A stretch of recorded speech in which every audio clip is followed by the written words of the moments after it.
E aí, tudo bem? Sejam bem-vindos a mais uma aula do curso de Introdução à Ciência de Dados com Python oferecido pelo Data. Agora a gente vai fechar nossa trilogia aí de pandas, depois de a gente ter visto indexação na última aula e também todo o básico sobre data frame, leitura de dados e análise assim mais descritiva na primeira aula de pandas, certo? Então agora a gente vai ver algumas operações, como a gente consegue transformar esses data frames, mudar algumas coisas neles. E é bem importante já ter visto o conteúdo anterior para conseguir entender esse daqui. Então dá uma olhada na playlist e ver tanto o conteúdo de NumPy quanto de pandas, e também a base teórica que foi dada lá no começo, que é bem importante, certo? O link para esse código daqui, para base de dados e também para exercícios extra, está aqui na descrição no nosso repositório do GitHub, certo? Eu vou continuar usando aquela base que a gente começou a ver na aula 1 de pandas, que é a base do Titanic. Só dei aqui um def.head para a gente dar uma olhada nela, relembrar como ela é, tem ideia, classe, nome, sexo, idade, porto de embarque, ticket, etc. Várias coisas. Então vamos ver primeiro como a gente consegue adicionar uma coluna na base. O mesmo serve para você alterar os valores de uma coluna, certo? Então a diferença aqui é que ao invés de estar referenciando uma coluna com um nome que não existe, eu referencio um dos nomes que já existe, ele vai estar simplesmente substituindo aquela coluna pela que eu estou botando na hora, beleza? Então para isso a gente vai fazer um iLock, ou um lock, aqui no caso eu estou usando um lock, porque eu quero usar justamente o nome dela, não a posição.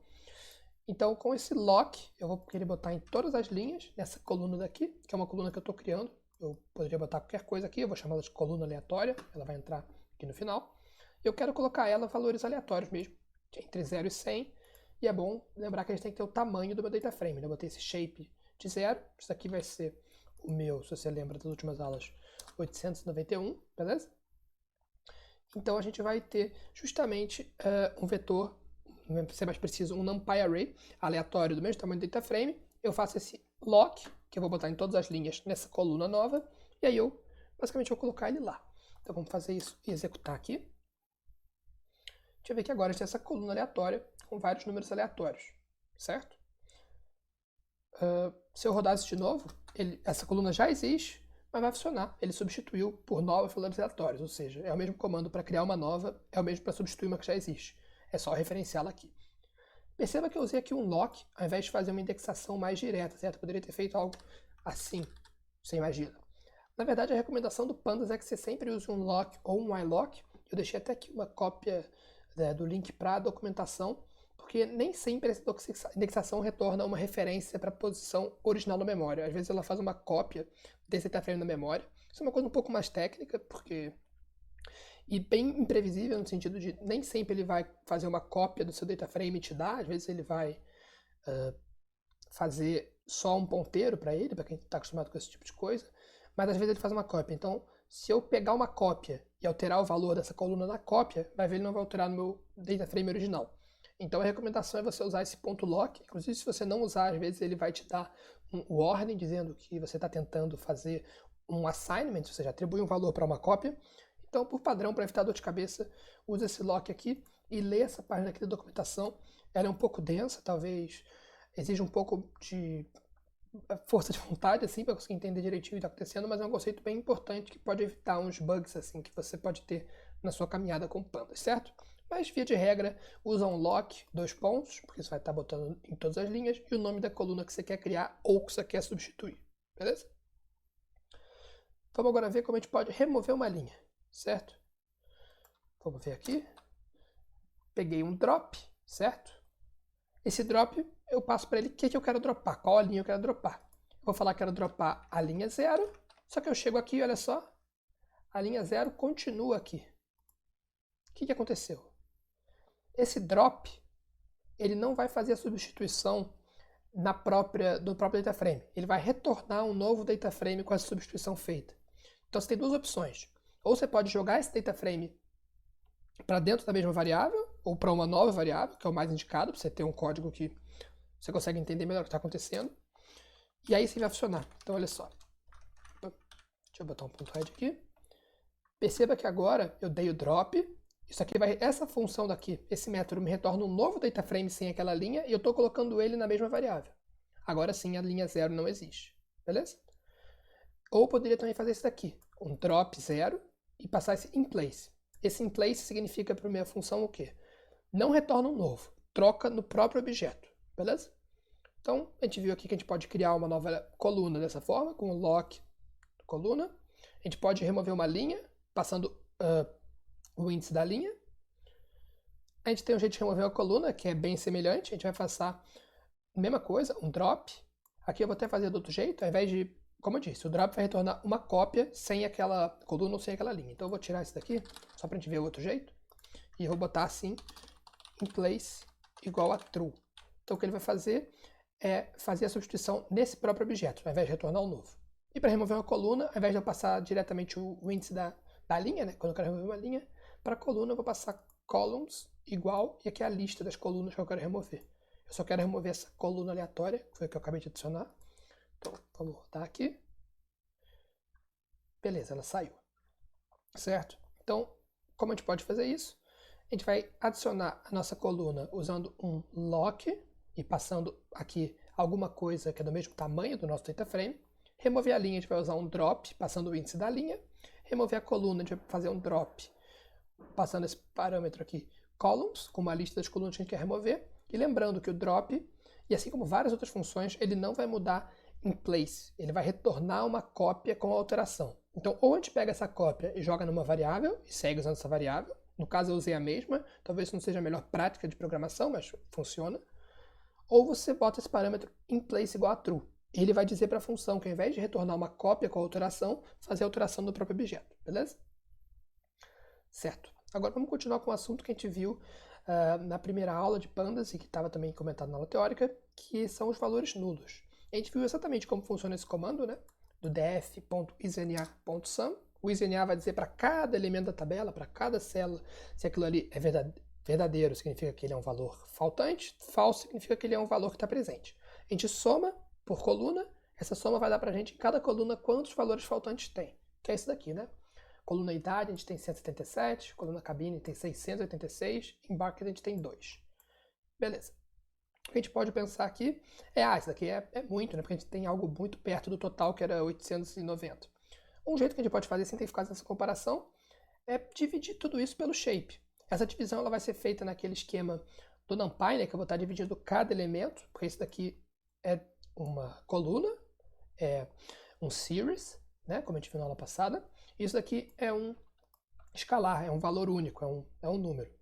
E se a gente dividir esse conjunto de números aqui, esse series, por um número, ele vai dividir cada um individualmente. Então, se a gente dividir pelo total, de exemplo, a gente tem a porcentagem, certo? Então aqui a gente tem que idade são 20% de valores nulos, cabine são 77% de valores nulos, e embarked são 0,2% de valores nulos, é bem pouquinho. Então a gente tem 3 colunas que tem 3 tipos de comportamento para nulo. A idade tem cerca de 20% de valores nulos, assim, é algo considerável, mas não é tanto quanto o cabin, né? O cabin tem 77% dos seus valores nulos. 77% da coluna não tem nada ali. Então será que ela tem algum tipo de informação? E o embarked, onde só 0,2% está faltando alguma coisa. A gente tem várias formas de tratar isso. Aqui eu vou dizer as 3 principais, que por coincidência ou não, se encaixam perfeitamente com essas 3 colunas que a gente está lidando aqui, certo? Primeiramente, no age, a gente tem 20% dos valores faltantes. Então aqui a gente pode falar que assim, é algo considerável. Então eu não quero tirar todas essas linhas, senão porque se eu tirar todas as linhas que o age está faltando, quando eu tiro a linha para todas as colunas. Então eu vou diminuir essa minha base ela vai perder 20% dos dados. Talvez não seja legal isso. Mas ao mesmo tempo eu não quero jogar a coluna age toda fora, porque por 80% dos caras ela está lá. Então o que eu vou fazer é substituir a idade de quem não tem idade preenchida para a idade média. Ou seja, se a pessoa não tem nada ali, eu vou dizer que ela tem a média das idades para... Sim, é claro que eu vou estar incluindo um tipo de erro, eu não sei se isso é verdade, mas é uma coisa que soa razoável de ser feita. Se não tem a pessoa ali, bota que essa pessoa tenha a idade que a média das pessoas tem e vamos seguir adiante, vamos esperar que isso funcione bem, beleza? É claro, daí você depois vê no seu resultado se ficou bom ou ruim e ajusta. Já para a coluna cabin, a gente tem meio que um caso perdido. 77% de valores nulos é muita coisa. É claro, dependendo da situação você pode tentar recuperar isso, mas no nosso caso, principalmente considerando que essa variável também não parece que pode ajudar tanto assim, a gente vai jogar a coluna inteira fora. Então a gente vai jogar toda aquela coluna cabin no lixo. Nosso data frame vai perder essa coluna. Por fim, no embarked, a gente só tem 0,2% das linhas. São 2 linhas das quase 900.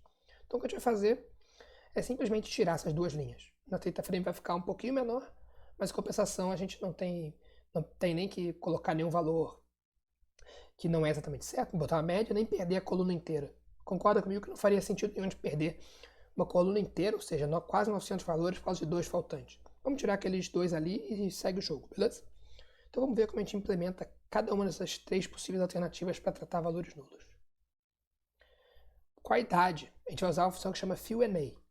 O fillNA, ele vai basicamente para um certo conjunto, ele vai substituir os valores nulos por algo que você indicar para ele. Então vamos calcular aqui a idade média. Então para isso eu peguei def de age, que isso aqui vai me dar uma series, né, uma coluna com todas as idades, ponto min, vai pegar a média das idades. E agora é o seguinte, aqui que está a mágica. Isso daqui, def de age, ponto fillNA, idade média, isso aqui vai, assim como o drop, vai retornar uma cópia dessa coluna.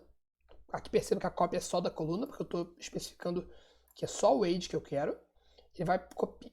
Ele vai copiar isso daqui, só que ele vai incluir, nos lugares onde essa coluna tem nulo, ele vai jogar esse valor idade média. Então todo lugar que era nulo, ele vai botar essa idade média aqui, que é essa idade média, só que a cargo de lembrança, porque a gente já viu isso daqui lá atrás, né? A gente viu na primeira aula, na análise mais descritiva da base, que a cidade era algo, se não me engano, em torno de 29, exatamente. Então, aqui a gente vai pegar, e todo lugar que é nulo vai colocar esse valor aí, 29, certo? Isso aqui vai retornar então, deixa eu só tirar essa atribuição aqui pra gente ver com calma. Isso aqui retorna para mim um novo series, onde todos os valores que eram nulos estão substituídos. Aqui, ó, tá vendo? Esse 5 tá com a cidade daqui. Você poderia comentar comigo que a cidade aqui tá uma idade com um ponto flutuante, né? Pode não fazer tanto sentido. Então a gente poderia, por exemplo, colocar algo assim, né? S-type int. E aí a gente consegue... desculpa. Aqui é só fazer o casting para inteiro, que isso daqui é um número mesmo. Só um segundo. Beleza? A gente poderia passar ele para inteiro, é uma alternativa. Então aqui, esse 29, ele foi preenchido. Se a gente olhar lá, no nosso head, o quinto cara tem um none na idade. A gente não sabe a idade dele. Então, beleza. Isso daqui não foi alterado na nossa tabela original. Isso daí é uma cópia daquela coluna com valores substituídos.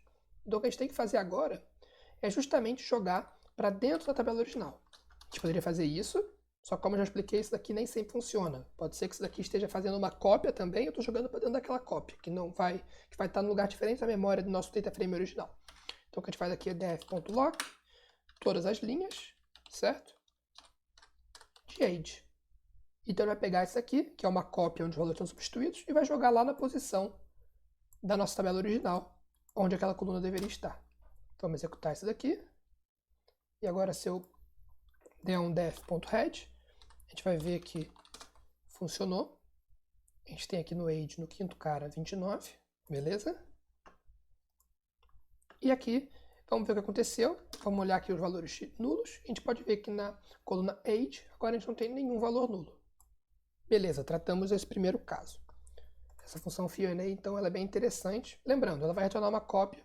Isso é bem padrão no Pandas, a retorno de cópias ao invés de alterar o próprio objeto em si. Certinho?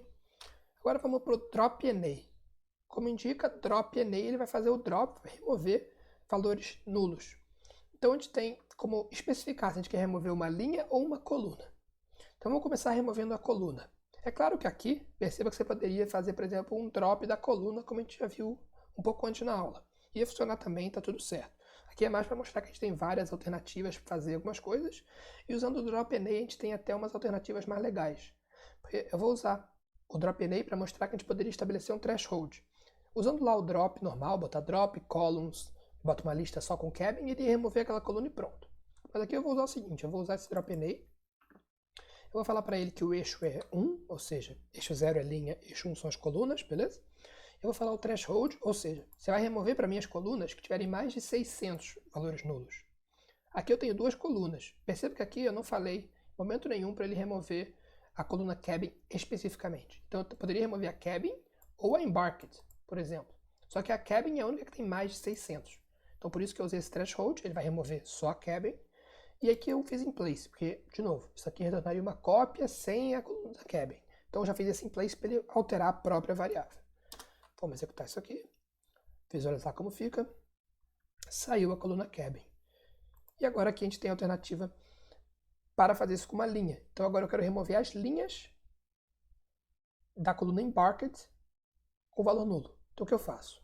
Axis igual a 0, lembrando, 0 é linha, 1 é coluna, então no eixo 0. Subset indica para quais colunas eu vou olhar, ou seja, tira as linhas que têm valores nulos nessas colunas. Então ele vai olhar só para a coluna embarked e vai falar, ah tá, então aqui eu tenho que olhar quem nessa coluna embarked é nulo, aí eu vou e tiro ele. E de novo eu uso o in place para a gente fazer a alteração no próprio data frame original. Perceba como eu falei, você poderia ter feito esses dois passos anteriores meio que manualmente, usando aquele drop que eu passei antes. Mas aqui a gente tem alguns parâmetros que a gente pode controlar de maneiras diferentes. Você já pode ver como poderia estar fazendo isso de uma maneira um pouco mais genérica do que olhando exatamente qual coluna, exatamente quais linhas vão ser removidas, certo? E agora a gente vai conferir se a gente limpou tudo. Vai dar aquele isNA.sum. E olha só, nenhum valor nulo. Então a gente conseguiu tirar todos os valores nulos. A gente tirou uma coluna inteira, a gente substituiu alguns valores por média, a gente tirou duas linhazinhas quando a coluna só tinha esses dois valores faltantes, beleza? Então agora vamos ver outra coisa muito legal, que é a aplicação de funções em colunas, certo? Vamos supor que eu quero pegar essa coluna age e criar uma nova variável, certo? Quero criar uma variável que vai dar, por exemplo, a faixa etária. Então se tiver menos de 13 eu falo criança, menos de 18 eu falo adolescente, menos de 60 adulto e se não idoso, certo? Eu quero fazer isso para todas as linhas. Então você pode pensar num jeito que é o mais trivial de fazer isso. Vamos definir essa função, são vários ifs aqui, if e elif, para chegar nesse retorno. E a primeira ideia pode fazer algo assim, para cada pessoa, certo? Eu vou pegar e olhar para ela. Ah, pega a coluna 5, certo? Que é a idade. Então, para cada i, eu vou literalmente fazer um for para cada linha. Linha i, linha 0, 1, 2, 3. Coluna 5, que é a idade. Calcula a faixa etária dela e coloca nessa minha lista. Depois eu coloco essa lista na minha coluna. Vamos rodar isso daqui. Isso funciona, tá bom? Adolescente, criança, adulto, tudo bem. Só que esse daqui está longe de ser o jeito ideal de fazer as coisas em pandas. Isso aqui é muito pouco eficiente. Isso daqui está usando muito pouco a eficiência que o pandas tem por baixo dos panos para conseguir fazer as coisas de maneira rápida para a gente, certo? Então, isso aqui é um exemplo do que nunca deve ser feito. A gente tem sempre um jeito melhor do que usar um laço no data frame. Se você está fazendo alguma coisa e está usando um laço que itera pelas linhas do data frame ou pelas colunas do data frame, provavelmente tem um jeito melhor que vai ficar mais elegante e principalmente mais eficiente que aquele, certo? Para isso a gente vai usar uma função que chama apply. A gente vai pegar aqui só a nossa coluna, certo? Isso aqui é uma função que vai operar na coluna, não vai ser no data frame todo. Então eu vou pegar, isso aqui seria minha coluna, certo? Coluna age. E o que eu vou fazer é o seguinte, eu vou pegar e vou usar esse apply. Então eu vou falar age.apply, eu passo para ele a função, o parâmetro, esse argumento da função é outra função que tem que ser aplicada a cada linha. Então o que eu faço aqui é isso. Pega essa coluna e aplica para cada elemento dela essa função. E aqui eu estou imprimindo, por exemplo, só vendo essa variável, né, faixa etária, estou imprimindo os mesmos caras, de 8 a 14, que aqui, 8 a 14, mesma resposta.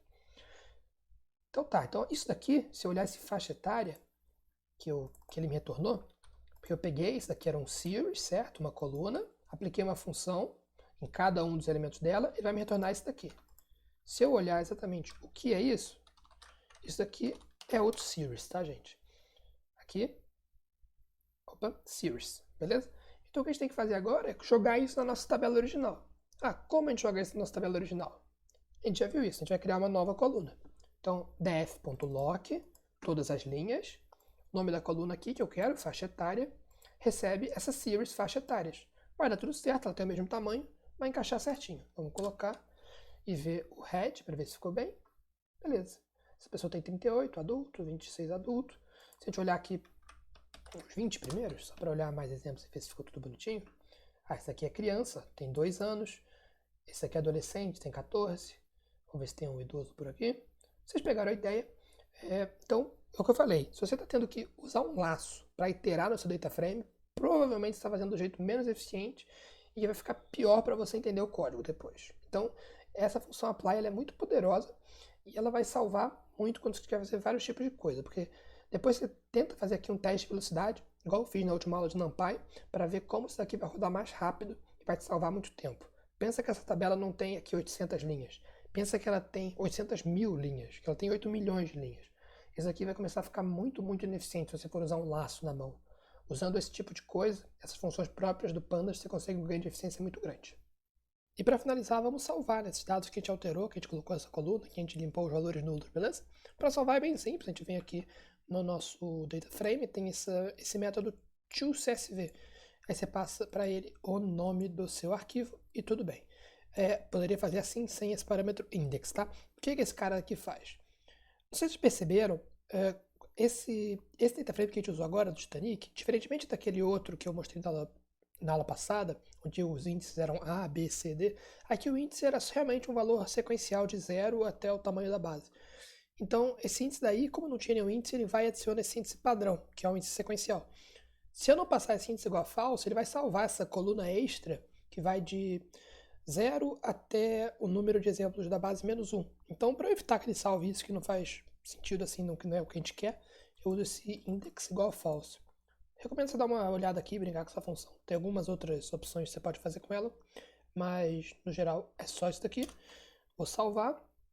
Aqui no Colab, quando eu salvei, ele vai ter jogado para cá, né? Ó, dados editados, acabei de salvar. É só eu clicar aqui se eu quiser dar uma olhada nele. Ou se eu quiser baixar, eu posso vir aqui em fazer download, ele vai baixar para o meu computador. E aí eu consigo fazer o que eu bem entender. Beleza? É isso, assim a gente fecha o conteúdo de pandas. Na próxima aula a gente vai ver mais Plotlib e depois a gente vai ter uma aula teórica para dar a base para a gente começar a ver aprendizado de máquina e como usar o scikit-learn para fazer aprendizado de máquina em Python, juntando com o NumPy, com o Pandas e fazendo ali, fechando esse nosso framework de análise completo, beleza? É isso, até o próximo vídeo. Se inscreva no canal, acesse nosso repositório e valeu!